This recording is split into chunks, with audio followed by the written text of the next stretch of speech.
Welcome back. You're watching Africa Live. Now on to South Africa and another day of arguments in the Oscar Pistorius sentencing. The Paralympian could be jailed for up to 15 years for killing his girlfriend Riva Steenkamp. The defense is determined to keep him out of prison. And one witness revealed today how Pistorius has been paying Steenkamp's parents hundreds of dollars every month. CCTV's Dan Williams has this report. Oscar Pistorius appeared in confident mood ahead of day 2 of his sentencing hearing. There was a reminder, though, that some people remain troubled by the way the proceedings have gone.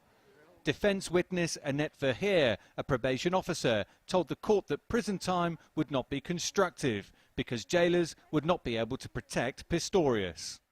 In view of the above-mentioned information, the accused is considered to be a suitable candidate for correctional supervision. Should the Honourable Court consider same, it is recommended with respect that the accused be placed under house arrest for the duration of the sentence. Verheer also revealed Pistorius paid $600 a month to Riva Steenkamp's parents, but they would now pay that back. Yeah, I was informed that no further legal action was going to be taken by them, but that they did not want the amount of money offered by the accused. That the accused mother went so far as to say that she rejects that she doesn't want blood money. Do you know that? No, my lady, as I've indicated earlier, I was not able to consult with them. Earlier, Nel cross-examined Pistorius' manager Piet van Zyl, who had previously listed the athlete's charity work as evidence of his good character. The state was looking to show that Pistorius did the work for publicity rather than selfless reasons. If you invite any of your other athletes to become involved, it would not be clever for them not to become involved. That is correct. So the fact is that it's merely an advancement of your career to become involved. If one wants to look at it that way, one can perceive it as that. Well, the prosecution themselves are expected to call at least 3 witnesses and could include the likes of former footballer Mark Batchelor as well as ex-girlfriend Samantha Taylor. So there's still some way to go in this mini-trial before Judge Masipa will then be called upon to make a decision. Dan Williams, CCTV, Pretoria.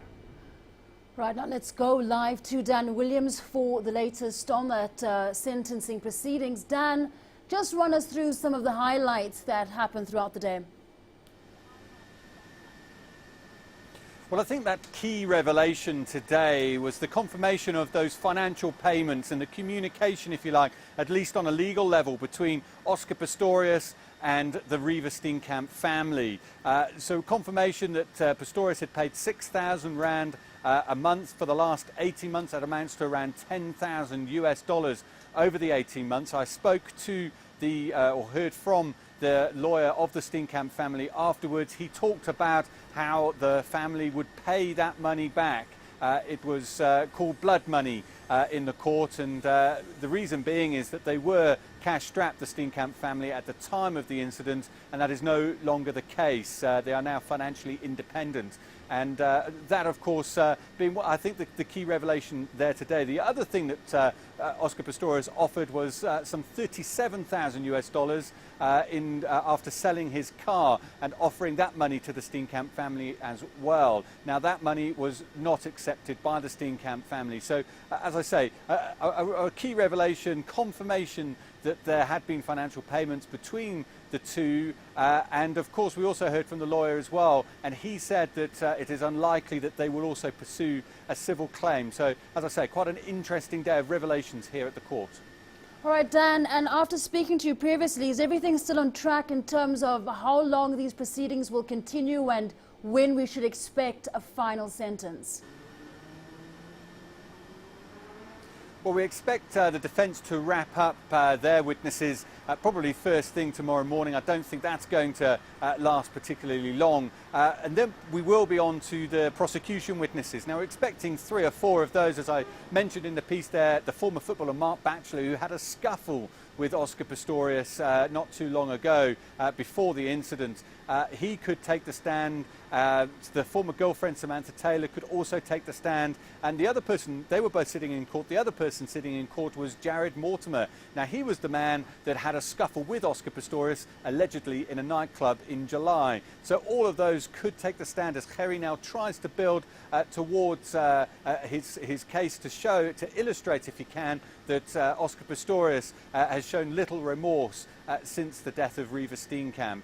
There will then be a slight adjournment, a doubt, and then it will be over to Judge Masipa to reveal the punishment. We're still hopeful that that will all happen by Friday, but this could slip into next week as well.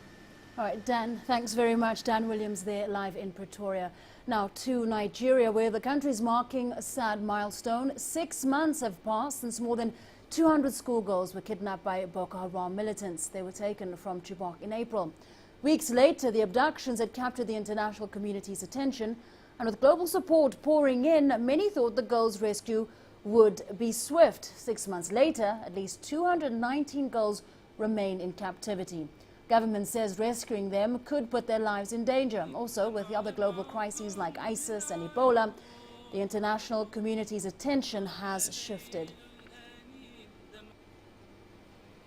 The Boko Haram insurgency was well into its 5th year, a murderous campaign of bombings and shootings that had killed thousands.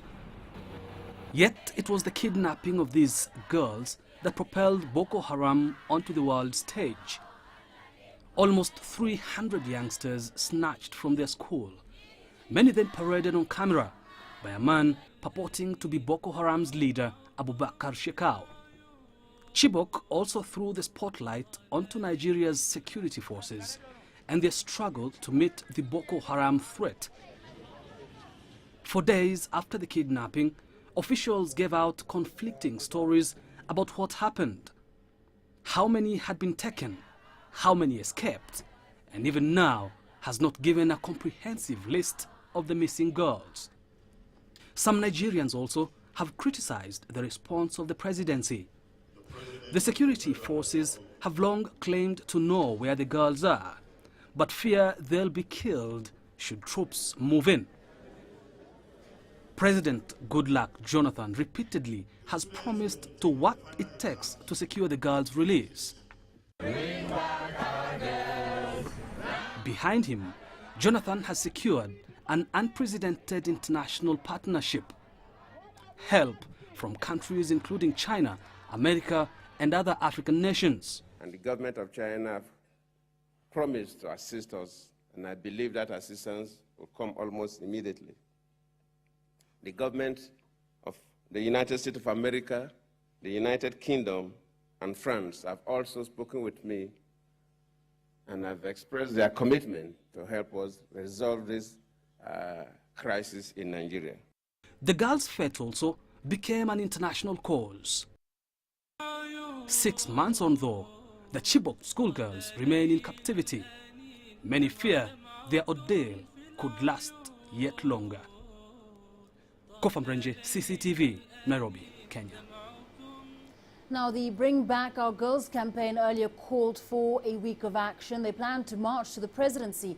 Let's get you an update on that story now. We're joined live on the line from Lagos by CCTV's Deji Badmus.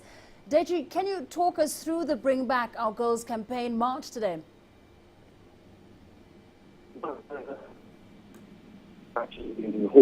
actually held the march. They marched on to State House, but they couldn't see the president. As a matter of fact, the FCC, that's the Minister of State for the FCC, and with them, and then no. Apologies for that. We seem to have a bad connection to Deji. Now, Mozambicans head to the polls on Wednesday for the country's 5th presidential election.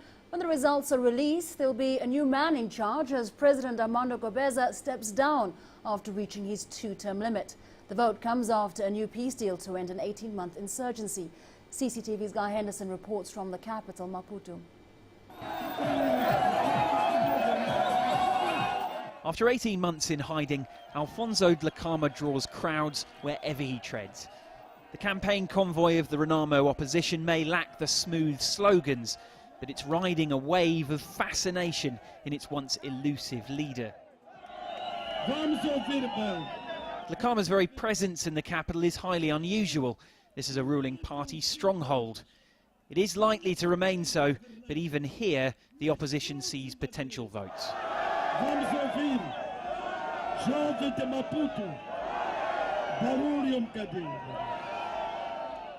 The time has come. You have complained about bad governance. Dhlakama can bring democracy. You have the power to choose correctly. You cannot be fooled with t-shirts and caps.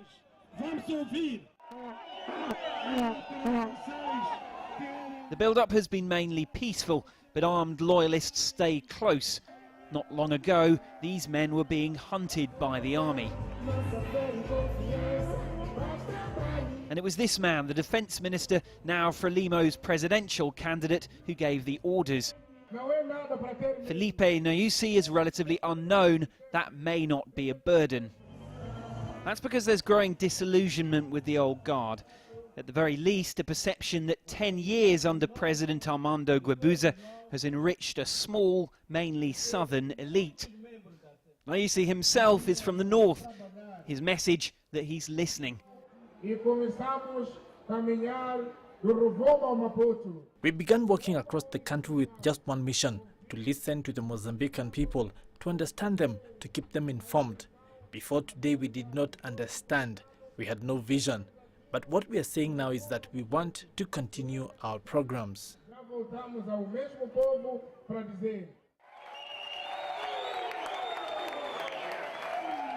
But for the first time since independence, there's a third player. Davis Simango's MDM won significant gains in local elections last year, a vote Renamo boycotted. That's given them a national platform. Those civil society groups and party officials say that's made them a target of underhand tactics. Simango is urging his faithful to give his rivals no excuse. Let us control the polling station chief, his arrogance, by always abiding by the law. Let's use the skills we are learning here to be able to behave well. Frelimo still enjoys a clear majority, and chances are it'll be them celebrating in just a few days. But it's not certain. Now, early calls in some quarters for some sort of electoral alliance between the two main opposition parties was perhaps always a little over-ambitious. But if Frelimo failed to win in the first round and there's a runoff, one could end up endorsing the other. And that still has the potential to transform Mozambique's political landscape overnight. Guy Henderson, CCTV, Maputo.